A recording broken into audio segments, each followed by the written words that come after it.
الله وبركاته. الحمد لله رب العالمين، وبه نستعين على أمور الدنيا والدين. أشهد أن لا إله إلا الله وحده لا شريك له، إياه نعبد وإياه نستعين، وأشهد أن سيدنا محمدا عبده ورسوله المبعوث رحمة للعالمين. اللهم صل وسلم وبارك على سيدنا محمد وعلى آله وأصحابه المجاهدين في إقامة الدين. أما بعد، فيا عباد الله، أوصيكم وإياي بتقوى الله فقد فاز المتقون. فقال سبحانه وتعالى في كتابه الكريم: أعوذ بالله من الشيطان الرجيم، وننزل من القرآن ما هو شفاء ورحمة للمؤمنين ولا يزيد الظالمين إلا خسارا.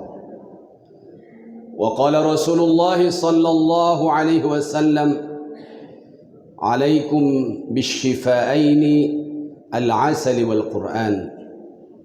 صدق الله العظيم وصدق رسوله النبي الكريم، ونحن على ذلك من الشاهدين والشاكرين، والحمد لله رب العالمين.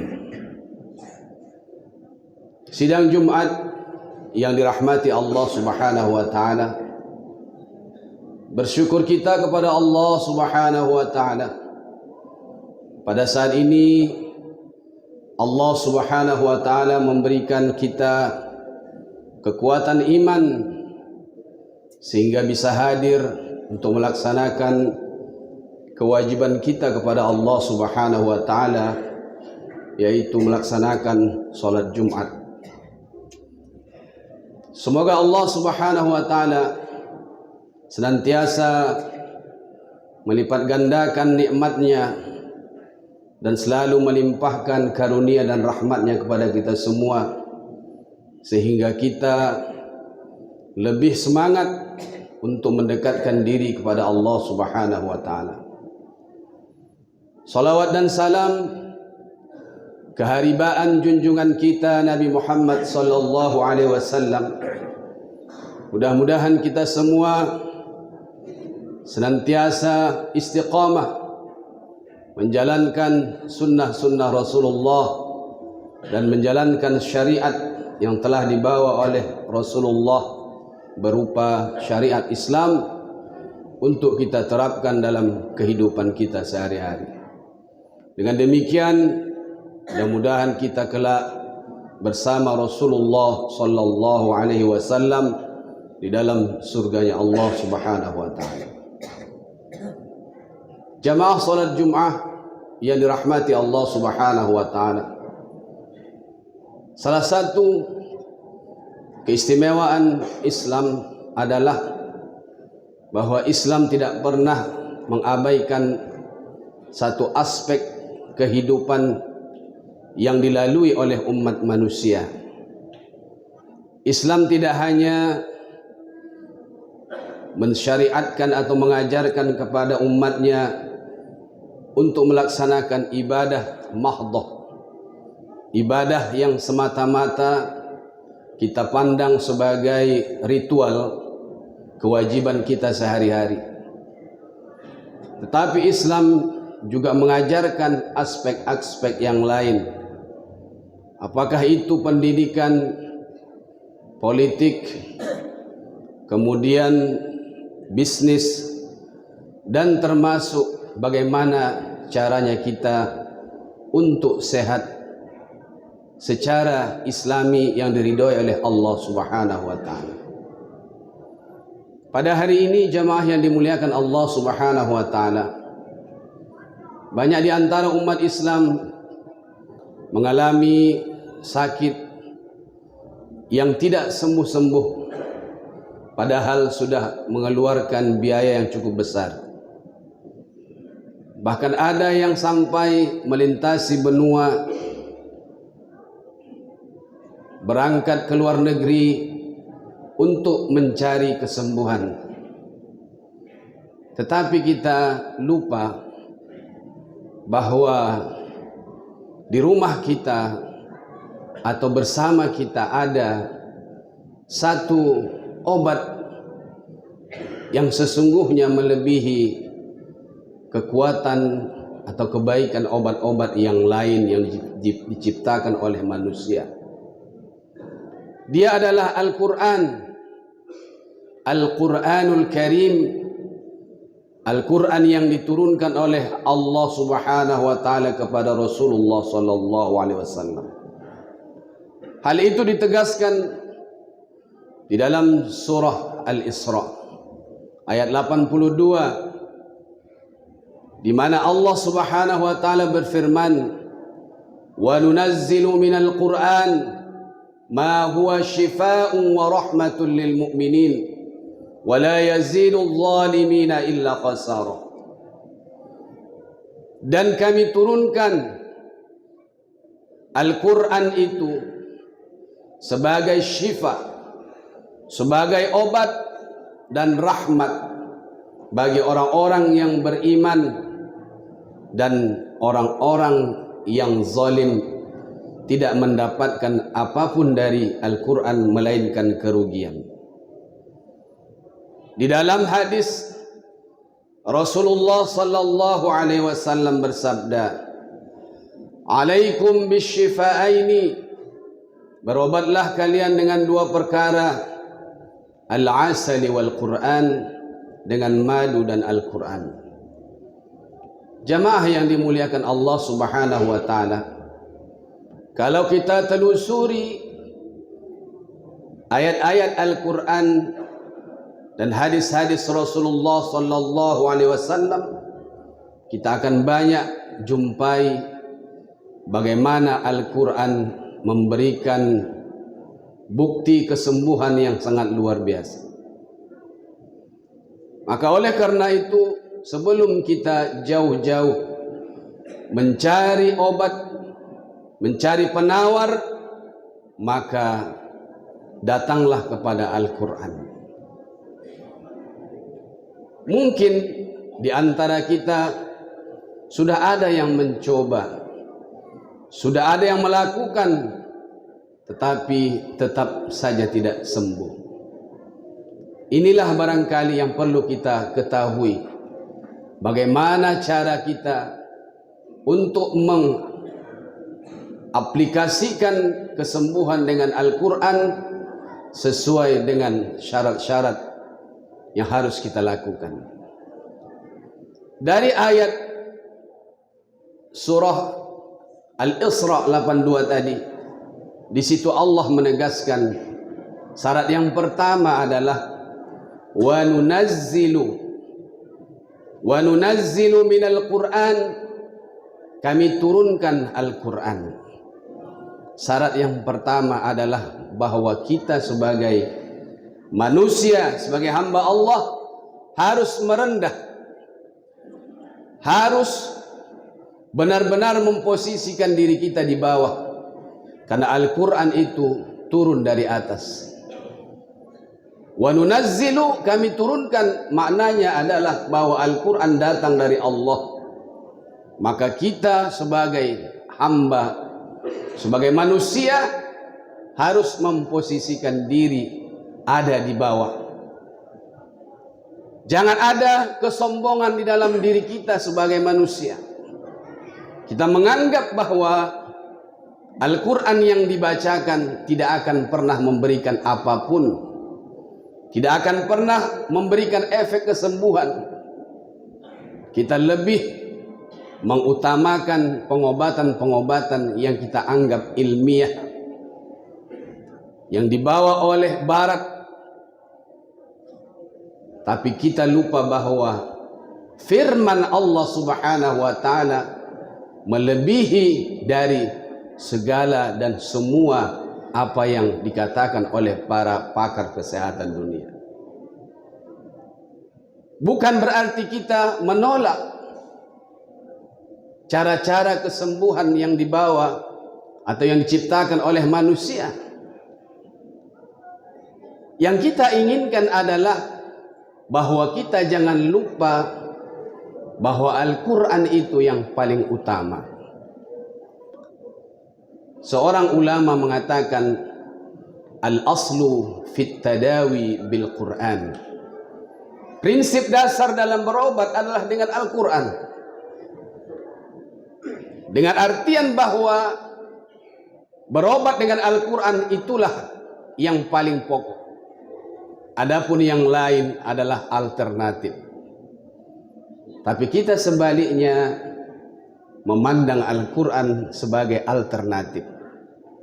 Dan itu sudah menjadi pandangan umum di kalangan umat manusia, bahwa ayat-ayat Al-Quran ketika dibacakan, dia hanyalah obat alternatif.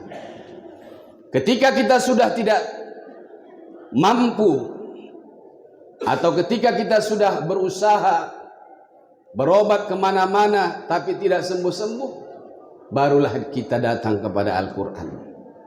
Itulah makna alternatif, yaitu pilihan terakhir. Disinilah kesalahan kita. Jadi kalau kita ingin sembuh, jadikan Al-Quran itu sebagai pengobatan yang utama. Kemudian yang kedua, jamaah yang dimuliakan Allah Subhanahu wa taala, wa nunazzilu minal Qur'an. Kalimat Al-Quran diambil dari kata qara'a yaqra'u Qur'anan atau qira'atan, artinya dibaca. Al-Quran memberikan efek kesembuhan dengan cara dibaca, bukan dijadikan jimat atau tangkal, bukan kita tulis lalu kita tempelkan di dinding, atau kita masukkan ke dalam dompet dengan keyakinan bahwa ayat-ayat itu akan melindungi kita. Justru itu adalah penghinaan terhadap Al-Quran. Ketika Al-Quran yang kita tulis dan kita masukkan ke dalam dompet kita, lalu kita kemudian masuk ke dalam WC, di sana kita sudah menghinakan kesucian Al-Quran. Jadi Al-Quran itu harus dibaca. Yang namanya membaca adalah bisaut, dengan bersuara. Maka di sana nanti ada sebuah teori yang membenarkan, sebagaimana dijelaskan oleh pakar-pakar, yaitu the sound of effect, atau the sound effect, atau efek suara, di mana orang-orang Barat meyakini bahwa suara bisa memberikan efek kesembuhan. Maka di Barat kita melihat ada terapi musik, terapi suara. Ketika mereka sakit, mereka pergi ke pinggir pantai untuk mendengarkan deburan ombak, atau mereka pergi ke air terjun untuk mendengarkan suara-suara gemericik air, dan itu mereka yakini dapat memberikan efek kesembuhan. Tetapi kita sebagai umat Islam cukup suara Al-Quran. Sebaik-baik suara Al-Quran yang kita dengarkan adalah suara kita sendiri. Kita yang membaca, kita yang mendengarkan. Maka itu efek kesembuhannya sangat luar biasa. Kemudian syarat berikutnya, wa nunazzilu minal Qur'an ma huwa syifaa'un. Syifa' artinya di sini ada kata-kata kesembuhan, bahwa kita sebagai seorang muslim yang ingin sembuh harus meniatkan saat membaca Al-Quran agar dengan bacaan kita itu kita disembuhkan oleh Allah Subhanahu wa taala. Ini yang disebut oleh para ulama dengan istilah niat ketika membaca Al-Quran, atau maqasidut tilawah. Karena maqasidut tilawah ada 5. Yang pertama adalah as-sawab, yaitu pahala. Orang membaca Al-Quran tujuannya apa? Untuk mendapatkan pahala. Yang kedua al-munajah, untuk bermunajat kepada Allah. Yang ketiga, asy-syifa, untuk mendapatkan kesembuhan. Yang keempat, al-ilmu, untuk mendapatkan ilmu. Yang kelima, al-amalu bih, untuk mengamalkan isi Al-Quran.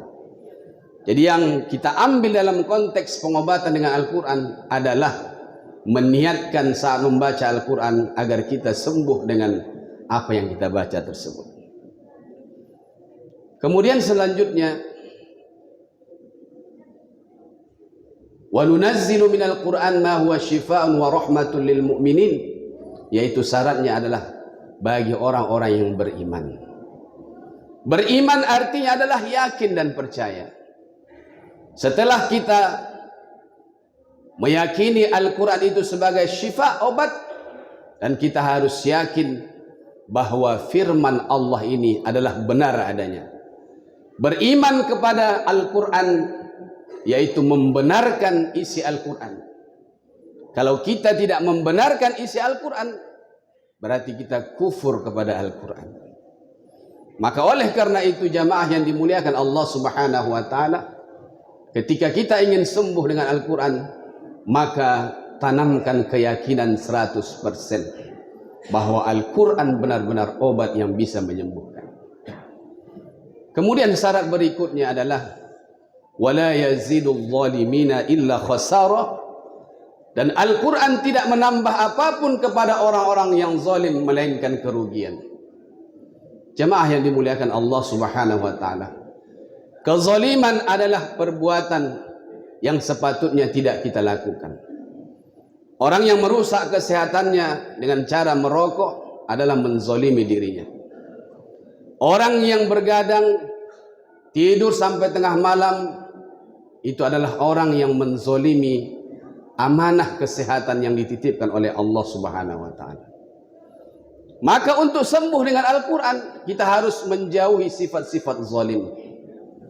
Zalim kepada diri sendiri, zalim kepada orang lain. Ada orang yang berobat kemana-mana sampai ke luar negeri tidak sembuh-sembuh. Ternyata ada orang yang pernah dizaliminya, dan orang yang menzalimi itu mendoakannya agar sakit, agar ditimpakan bala oleh Allah Subhanahu wa ta'ala. Maka ingat-ingatlah, ketika kita sakit, adakah orang yang pernah kita zalimi? Kalau ada, maka datangi dia dan minta maaf. Kemudian zalim kepada Allah Subhanahu wa ta'ala. Zalim kepada Allah Subhanahu wa ta'ala yaitu artinya adalah bahwa kita menganggap ada yang lebih hebat dari Allah Subhanahu wa ta'ala. Itulah yang disebut dengan syirik. Inna syirka la zulmun azim. Sesungguhnya syirik itu adalah kezaliman yang sangat besar. Kita tahu bahwa Allah Maha Kuasa untuk memberikan kesembuhan kepada kita, tapi kita pergi ke dukun, kemudian kita diberikan benda-benda yang harus kita letakkan di dalam rumah kita, atau kita harus mempersembahkan sembelihan-sembelihan dengan harapan ada arwah-arwah yang bisa menolong kita. Ini adalah bentuk kesyirikan, dan artinya itu adalah kita melakukan kezaliman. Oleh karena itu, bagi kita yang ingin sembuh dengan Al-Quran, kalau ada jimat, ada tangkal, ada cincin yang kita anggap memiliki khasiat, kesaktian atau kekuatan, maka hilangkan itu semua, buang, barulah kita akan sembuh dengan Al-Quran. Inilah 5 syarat supaya kita bisa sembuh dengan Al-Quran. Mudah-mudahan bermanfaat. Barakallahu li wa lakum fil Qur'anil Karim, wa nafa'ani wa iyyakum bima fihi minal ayati wadh-dhikril hakim, wa taqabbala minni wa minkum tilawatahu innahu huwas samiul alim. Aqulu qawli hadha astaghfirullah li wa lakum wa lisairil muslimina wal muslimat, fa ya fawzal mustaghfirin wa ya najatat taibin.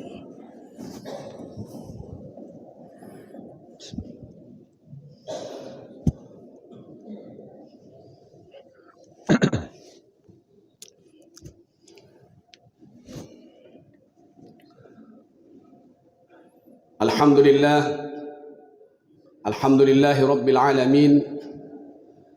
Wabihi nasta'in ala umuri dunya wad din. Ashhadu an la ilaha illallah wahdahu la syarika lah. Iyyahu na'budu wa iyyahu nasta'in. Wa ashhadu anna sayyidana Muhammadan abduhu wa rasuluh al-mab'uts rahmatan lil alamin. Allahumma salli wa sallim wa barik ala sayyidina Muhammadin wa ala alihi wa ashabihi al-mujahidin fi iqamati ad-din. Amma ba'du fa ya ibadallah ittaqullaha haqqa tuqatih wa la tamutunna illa wa antum muslimun. Wa'lamu anna Allah amarakum bi amrin bada'a fihi bi nafsihi wa thanna bi malaikatihi al-musabbihati bi qudsihi.